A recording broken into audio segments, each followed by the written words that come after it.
Hey, welcome to Wealth Wednesday once again. This is Jerry Fetta, owner, founder, and CEO of the Wealth Dynamics brand, giving you my Wealth Wednesday weekly update where I talk to you about what I'm doing with my personal wealth building right now so you can follow along with my journey.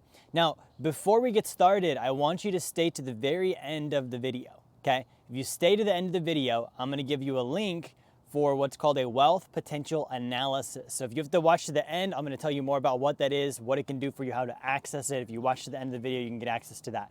Okay, so without further ado, here's the update.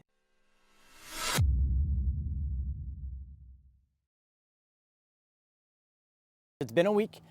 In the last week, I have paid off all of my credit cards. Okay, so I went through some big changes last year with the company. We had, the stuff happening with the investment fraud that I've mentioned before. I went through some personal stuff with a divorce, and I've really been going through a rebuilding phase. And so part of that period, I was in this weird spot of trying to keep everything together as the plane is, nose diving to the ground, knowing I'm going to pull it back up and get to the top. But while it's coming down, you just hang on to whatever you can and do whatever you can. So I had accumulated some credit card debt, right? And so, as you know, if you're a follower of mine or a client of mine, that's like phase 0. Right, so I went like being an accredited investor, like super close to financial independence to I've got some credit card debt. I'm back on phase 0 that I need to handle. Now, the reason I want to talk about this today is because sometimes this happens. I was looking at a client case today with a client of mine that I helped him get out of debt before, a pretty massive amount, and he's back in again. Okay, he's got credit cards again, he's got a car loan, right? And so sometimes it's like we get distracted, or life happens, or we lose focus, and we might actually go backwards on our financial steps, right? And so I want to talk about that because if it's happening to you, number one, don't be ashamed. You're not the only one out there, right? It happened to me. I had that occur because I was looking at, I just need to keep things going long enough to get my business and my investments back up to where they need to be at. And during that temporary period, I had to use credit cards. I didn't have, the same income I was used to. I still had the same expenses. I still had staff. I still had all the stuff that I usually have, but the income dipped, right? So 2 things on this. A basic with finances is earn more than you spend. Okay, so if you ever went in debt or you went back in debt, that means at some point you violated that natural law. Earn more than you spend. It's like the financial equivalent of breathe in before breathe in more than you breathe out. If I don't breathe in enough oxygen, all I do is exhale, exhale, exhale, I'm going to suffocate and die.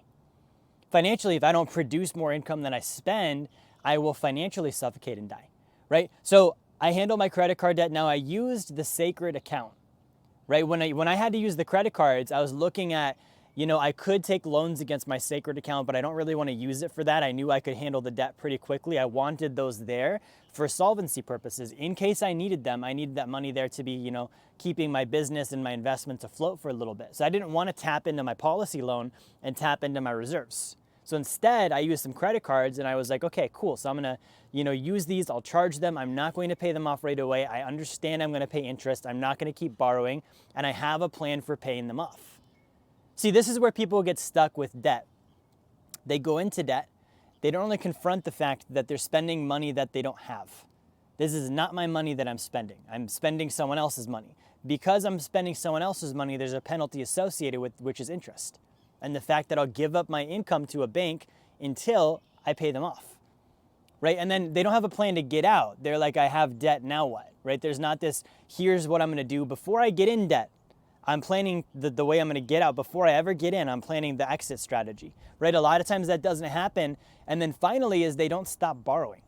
You're not going to get out of debt if you keep borrowing money. So that's what I did is I stopped borrowing. I was like, okay, cool. I'm in a position where I don't need to use these anymore. I'm done borrowing. That's handled.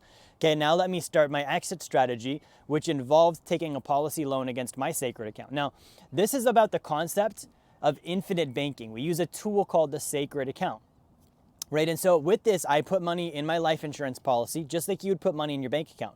The difference is, instead of the bank borrowing against my money, which they're going to do if I give them my money, I talked to a client today and he's like, hey, I'm safer because I'm putting my money in a credit union. And I was like, no, you're not. They're doing the same thing. They're still borrowing against your money and it's still not there and they're still putting it at risk and it's still not actually covered by FDIC insurance because the FDIC is insolvent. So no, you're not safer. You're just doing the same thing with a different name. So instead of putting my money in a bank where they're going to borrow against it, they're going to loan it out to someone else or invest, they're going to make profits and dividends on that system. I change one thing, which is the location. Where I put my money. It's not just what you make, it's what you keep. It's not just what you keep, it's where you keep it. So I have money that I've been depositing into my own banking system, my own sacred account to practice the infinite banking concept, right? And so that money's there. I had some credit cards. I took a loan against the policy and now I'm paying that off, right? Now you're like, oh, Jerry, now you're debt free. Well, no. I owe myself back. I borrowed from my own bank. So the money I borrowed from my own banking system, I'm going to pay myself back now. And I'm going to pay myself back with interest, and I'm going to pay myself back the same dollar amounts that I would have paid on these credit cards. Right? So if that's $500 a month, if that's $1,000 a month, whatever it is, it doesn't matter. That number, that's the money that I'm going to now pay back every month to my banking system. It's called becoming your own banker. If you take a policy loan, which I did, you're the banker at that point. A banker is allowed to borrow against deposits. So I'm the depositor. That's one hat that I'm wearing. The second hat is I'm the banker. I can borrow against my deposit. The third hat is I'm the borrower that the bank is extending a loan to. I'm the banker extending a loan to myself. I'm paying off other people's banks, right? So where's my benefit? I don't need to pay Visa interest anymore.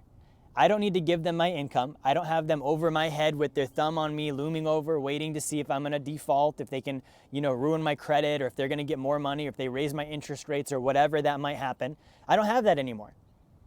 I don't owe a bank anything on these credit cards. They're gone. They're wiped out. They're completely clean. I do owe my bank back. So the money that I borrowed as a depositor, that money that I deposited in, it's still growing like it never left because I borrowed against it. It's still there growing.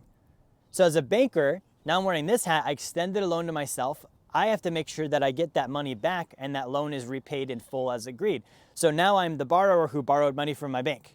I'm over here now, right? I'm paying that back every month. I'm paying that back with interest back to my own bank. As a banker, I borrowed for maybe 1 to 3% interest and I'm charging whatever the credit card was charging. I'm charging 12, 15, 20%, whatever it might be. So I'm making profit on that spread. As a depositor, I'm still earning guaranteed interest on my deposits. And at the end of the year, as a shareholder, I'm earning a dividend because the insurance company that I'm putting this policy with made me an equity shareholder in the insurance company. So when they're profitable, they share the profit with me in the form of a dividend, right? This concept, guys, this concept is so good that in the midst of this, I decided I'm going to set up another sacred account, which I talked about last week, right? So now I'm putting more money into it. Now, if you want to know like what this should look like, check this out. I talked to a friend of mine today. He's got 25, I'm going to say that again, 25 sacred accounts. Not 2, not 3, not one really big one. He's got 25 of them, okay? He deposits $700,000 per year into his sacred account. Between all 25 of them. 18 of them are with the same company, by the way, the same company I'm about to set mine up with. Right? If you want to know who that is, send me a message or a comment below and ask who that is, and I can give you that info. But the reality is, guys, if you get the banking concept, you get that if you have debt, you should use your life insurance policy and become your own bank and pay yourself back instead of Visa. Okay, if you've got money in savings, you should have that money in your own bank with savings, not with the credit union, not with Wells Fargo, not with Bank of America, in Bank of you. Like, what is your bank? Your bank is the insurance policy. So you're depositing your reserves there. Why? Because then you earn higher interest, you get better protection, you get dividends, you can borrow against it, right? There's so many benefits that you're gonna get that you can't get with a regular bank. Okay, like realize this.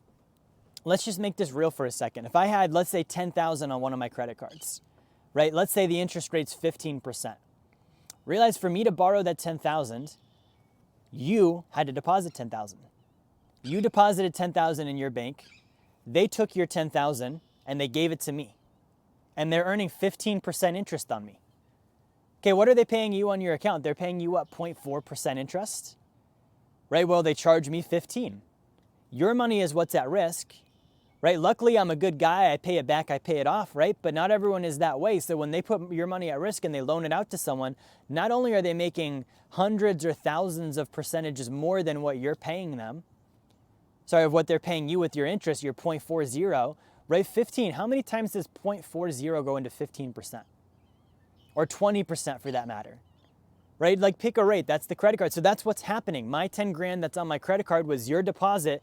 They took your money, put it at risk, charged exorbitantly high interest rates, made profit off of me, paid you little to nothing, right? Now on this video, at least one of the two of us is smart enough, if it's me and you, to become our own bank. That's me. I said, no, I'm not gonna keep paying the credit cards. I'm now going to borrow against my bank and I'm gonna pay the credit cards off. Okay, that solves one half of the equation. It doesn't solve for you. If your money's sitting in the bank right now, guess what? I paid my loan off. They got the money back. They didn't give it back to you. They're gonna loan it out to someone else now. Or they're gonna go invest it in the stock market or in foreign currency or whatever it is they're gonna do with it to make profit, right? So that's my update right now. I paid off a pretty big chunk of credit card debt. I'm excited about that. I'm making good progress. I'm getting through a few steps on my lower phases again. And guys, like if this ever happens, it's kind of like if you stop working out, get back on the horse, right? I'm gonna be back to where I was very quickly, but I have to actually go back and handle the things in the very beginning that came undone that I need to go handle, right? And I wanna encourage you to do that. So if you're watching today, I said I would give you a free gift for finishing the video, okay? So we created this thing, it's called the Wealth Potential Analysis. I spent hours developing this, lots of time going into tailoring this out, and the research and everything that I put into this over the years resulted in what we call now the Wealth Potential Analysis. What is the Wealth Potential Analysis? We created a 100-question assessment that's gonna take your personal finances and it's gonna measure it against 100 different wealth building factors with yes, maybe, or no questions. And then at the end of that, when you're done answering, it's gonna produce a graph to show you where you're at with your wealth potential. Are you on track? Where do you need to improve? What are you doing well at, right? So I wanna give this to you for free. If you comment below and put Wealth Potential Analysis in the comments, Wealth Potential Analysis, we'll see that comment, my team will reach out and we'll actually send you a copy of it with the link. You can take the assessment for free, you can get your graph, you can schedule an appointment with my team as well, and we'll actually go through and do a free consultation and help you improve. So check that out. By the way, don't forget the Arena Bootcamp, June 3rd. Okay, June 3rd, 1 to 6 p.m. Eastern time. That's going to be a fantastic event. So if you go to store.jerryfetta.com, you can learn more about that. Until next time, this has been Wealth Wednesday.